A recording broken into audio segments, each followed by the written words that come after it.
¿Dónde pasas el tiempo? ¿Qué haces? ¿Todo el día? Está hecho. Un tío llamó. Quiere verte. El senador Albert Boto no quiere que la policía se involucre. Quiere verte.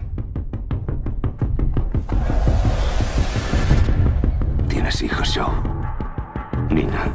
Se llama Nina. 235 de la calle 31 Este. He oído hablar de esos sitios. Si está allí, me la llevaré. Cleary me ha dicho que eres cruel. Puedo serlo.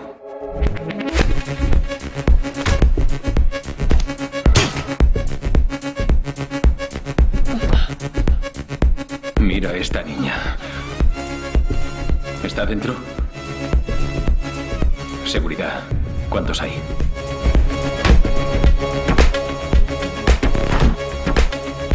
Cierra los ojos. Han hallado muerto al senador Albert Boto. Parece tratarse de un suicidio. ¡Joe!